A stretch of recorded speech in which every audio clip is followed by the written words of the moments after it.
14 million G from selling over 3,000 starfruit wine will allow us to purchase the gold clock, obelisks, and one more expensive item today.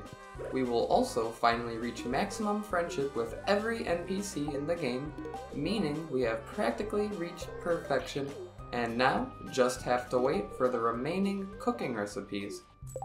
Welcome back to Summer, Year 2 of the Stardew Valley Min-Max and 100% Perfection Guide. We're covering Summer, days 26 through 28, the last days of Summer, where we'll use the 14 million G we earned from selling starfruit wine and a large assortment of other items to purchase the gold clock and the desert and island warp obelisks. Then we'll have 2 million G left over, which we'll have to find some use for. We also have Leo's birthday coming up, and a gift for him will easily put us at 10 hearts with him. Another loved gift for Elliot will put us at 10 hearts with him, meaning we just have Dr. Harvey left to worry about. Unfortunately, a loved gift will not put us at 10 hearts with Harvey, so we'll have to try extra hard to find a way to put us at 10 hearts with him today, and finally achieve maximum friendship with everyone. Let's begin Summer Day 26, a super luck day, where we start off the farm chores by smelting a round of iron. We want to start with iron, which does not take very much time, while we still will be near the farm, and then before we leave we can get some gold or iridium smelting, which will take longer. We check the mail and receive not one, but 2 bombs from Kent, which feels a bit wrong, but no worries, we'll make good use of the bombs.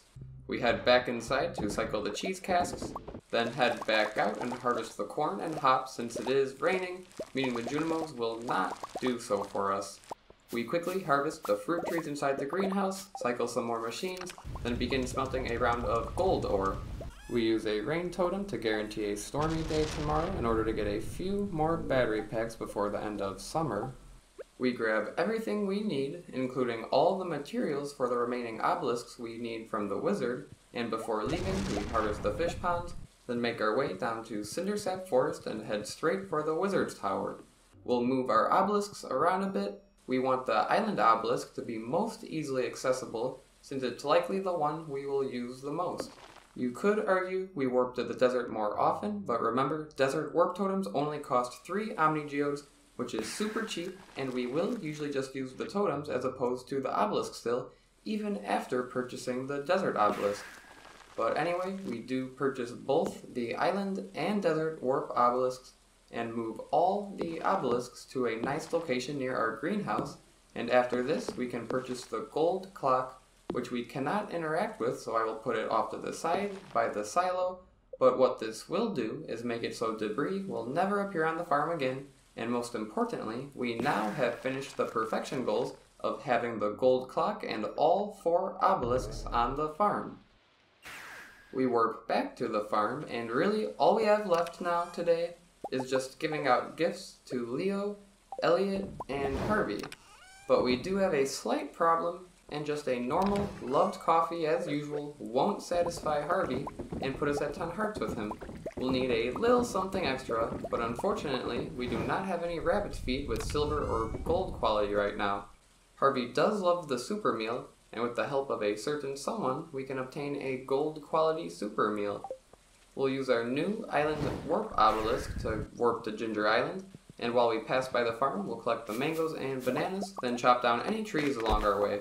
We arrive at the Golden Walnut Room, where Mr. Key sells us his secret spice, the Key Seasoning, which can be used when we cook food to make the quality of food turn gold star. We will also spend another 10 key gems on a hopper, just because I am curious whether or not we can deconstruct it to receive a radioactive bar. We warp back to the farm, and the hopper can indeed be placed into the deconstructor, so essentially we have the option to convert 10 key gems into a radioactive bar, but I'm not sure if it's worth it or not. We grab a cranberry, bok choy, and artichoke, which we will use to craft a super meal with the key seasoning in our inventory, which creates a gold quality super meal, which will give us 50% more friendship points than the normal quality loved gift would. Before we leave the farm again to give out gifts, we get a round of hardwood chipping and collect the Jade Shed Jades, then make sure we have the gift items we need and some quest items as well, then we can be on our way. we take the minecart to the town and head up to the movie theater, because even though we now have the gold quality super meal, it still won't be enough to satisfy Harvey's friendship, so we will need to take him to a movie. And of course right now, the Journey of the Prairie King movie is still playing, but Harvey dislikes that movie, meaning it won't gain us any extra friendship points, but hopefully we will be able to find a concession that he likes, and we'll still have that option to get extra friendship points while we take him to the movie. And hopefully that will be enough to reach 10 hearts with him. We arrive at the clinic and give Harvey his super meal and movie ticket, and as we can see, we are still at 9 hearts with him, so we have to make our way back over to the movie theater. Luckily, the concessions are selling a jasmine tea, which is loved by Harvey, which will gain us an extra 50 points of friendship.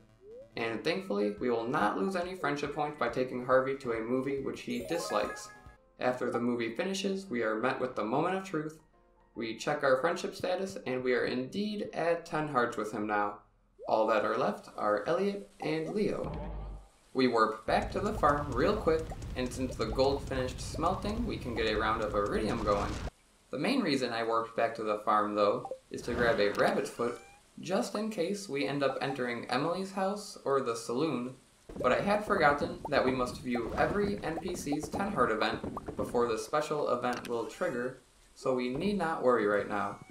We head over to the saloon to find Lewis, but are met with Elliot's 4 heart event, which can be activated between 3 and 10 p.m. while Gus is inside the saloon. Elliot buys us a drink, and we propose a toast to our friendship to gain 50 points of friendship with him. Unfortunately, this cutscene will leave us with a -1 speed debuff for a bit, which is slightly bothersome. We enter the saloon again to find Gus with his giant omelet being shared with some other townsfolk. This is the event we see after completing Gus's famous omelet special order. After this, we can enter the saloon once again and give Lewis some truffle oil to complete a quest. Very conveniently, when we exit the saloon, we find Emily and give her a ruby, topaz, emerald, jade, and amethyst to complete her rock rejuvenation special order. We make our way to the beach and to Elliot's cabin, where we give him a silver quality duck feather, which does finally put us at 10 hearts with him. We return to the town and enter the sewer, where we pay the Statue of Uncertainty 10,000 G so we can change our farming profession back to agriculturalist tonight for the 10% increased crop growth speed. We ride back to the farm and right away take the mountain warp obelisk over to Leo's treehouse, where we find him outside and can give him an iridium quality duck feather for his birthday, which does put us at 10 hearts with him. We have finally reached 10 hearts with every NPC in the game, which completes that perfection goal. All we have left is to ship a sweet gem berry and then finish cooking every recipe, and then we will finally achieve perfection. Back at the farm, we can notice the field where our starfruit had grown is rather empty, and some of the tiles are untilled. This is because the starfruit actually finished growing yesterday, but I decided to skip replanting with wheat yesterday since we wanted to begin the Skull Cavern dive right away.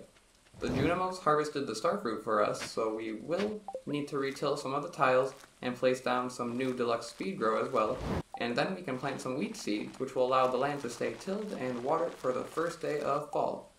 Since we do not currently have the agriculturalist bonus, the wheat will grow in 3 days, meaning the wheat will be ready for harvest on fall day 1, which is actually how we want them to line up, so it all works out. After planting all the wheat for this field, we manually harvest the ancient fruit since the Junimos won't for us today. Then we begin harvesting the coffee beans, since if we manually harvest them today, we will get another harvest on day 28, which will be the last harvest for them, so I do think it's worth it to take some time right now to harvest them so we can get that last harvest. After this, we get another round of iridium smelting and hardwood chipping, and we have just a couple hours left in the day, which should be enough time to harvest the starfruit in the upper left field and replant them with some wheat.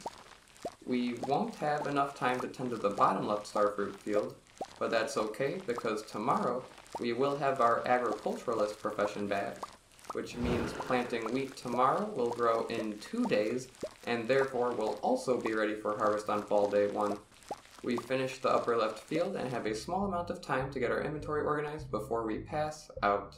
We first choose tiller, and then we change our profession to agriculturalist for the 10% growth speed. We move on to summer day 27, which is another super luck day. We begin again by smelting some iron, then check the mail and see Harvey has a surprise for us by the railroad. Then we receive a whole sewing machine from Emily for finishing her special order, and finally an invitation from Elliot. We head over to the greenhouse where the starfruit, artichokes, and red cabbage have finished growing, so we replant them all with more starfruit seeds. We can ship some more artichokes and red cabbage to get the polyculture achievement, which is not necessary for perfection, but is still nice for completion's sake. We harvest the fish pond row, and I'm about to start harvesting the bottom left starfruit field, but I realize we will need around 240 seeds to replant, and we only have 132 wheat seeds, so we'll have to stop at Chores for some more. We get another round of iron smelting, then leave the farm and head straight for Pierre's, where we purchase more than enough wheat seeds. We warp back to the farm and head back by the fish pond.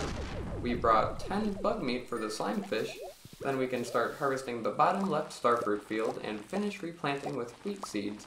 We should be all ready for fall now, although I'm not entirely sure what I will be planting on the first day of fall. I might just plant a variety of crops for aesthetic purposes. We cycle a round of iridium ore and hardwood, then leave the farm again and head over to Clint's to sell him 28 iridium bars for an extra 42,000 G, putting our total money at 2 million. We head into the sewers and interact with the chest Krobus left, and purchase the return scepter for 2 million G. The return scepter acts as an unlimited use warp totem, but is slightly nicer, not only due to having unlimited uses, but also because it returns us to the door of our house instead of that statue, and also has a faster use animation. There's not really a whole lot left to do with the remainder of today, or the remainder of summer, but I still want to maximize our time, so we'll head over to the mines to grind for some radioactive ore. We actually get very lucky right away and find 2 radioactive nodes on the first trip to floor 40, which I do find is the best floor to keep resetting in hopes for farming radioactive ore. Today is a super luck day, and I believe the daily luck does impact the chances of nodes spawning quite a bit, especially for radioactive ore. Our luck continues, and we keep finding a good amount of radioactive nodes, and while we traverse and reset the floors, we chop the trees and stumps for hardwood, and slay the monsters for more loot as well. We continue our grind until the end of the day, and pass out after collecting a nice 87 radioactive ore. We can see the artichokes and red cabbages we shipped earlier, which puts us at having shipped 15 of every crop, giving us the polyculture achievement. We wake up on summer day 28, the last day of the month, which is a Sunday, so of course we must watch the Queen of Sauce to learn another recipe. And interestingly, it is yet another super luck day, which makes 4 in a row now. We begin by crafting 17 new crystallariums, which is the remaining amount we need to completely fill up our jade shed. We get a round of iridium smelting, then I return to crafting, and actually craft a beach warp totem. I'm not entirely sure what we'll accomplish today, but there is the Dance of the Moonlight Jellies, which can be entered between 10 PM and midnight, so wherever we may happen to be, having the ability to warp straight over to the festival will be convenient. Of course, it is not necessary to attend this festival for perfection, and we did attend last year, but it is a nice way to end this summer. We fill up the remaining space in the jade shed with crystallariums, then insert the jades in them, and finish collecting all the jades that are ready. The jade shed will produce 137 jades approximately every other day, which will allow us to obtain nearly 500 staircases per week. We harvest the cave mushrooms and pet the animals, and we can take a quick moment to admire our new gold clock over there, and then we must go back to some cycling. Since it is Sunday, we warp to the desert and trade 465 jades for staircases, and while we're here, we collect any forageables, then warp back to the farm with our new return scepter. We cycle some hardwood in the chippers, and collect the battery packs from the storm yesterday, then put our items away, and use the mountain warp obelisk to quickly get to the mines, and begin another grind session in hopes for more radioactive ore. We gain 26 radioactive ore from grinding until a little after 2 p.m. Since iridium ore takes 8 hours to smelt, we can warp back to the farm and cycle another round of iridium, then head back over to the mine to continue the grind. We gain an additional 32 radioactive ore from doing the same thing until a little before 11 this time, and we return to the farm and get another round of iridium smelting and cycle the wood chippers as well. Just before midnight, we use the beach warp totem to warp to the beach and begin the Dance of the Moonlight Jellies festival, which will bring us to the end of this day and the end of the month of summer. All that we have left to do in order to achieve perfection is wait for the sweet gem berry to finish growing, which is currently growing in our greenhouse and will finish growing early in fall. Then we'll ship that out, and that'll finish the shipping everything perfection goal.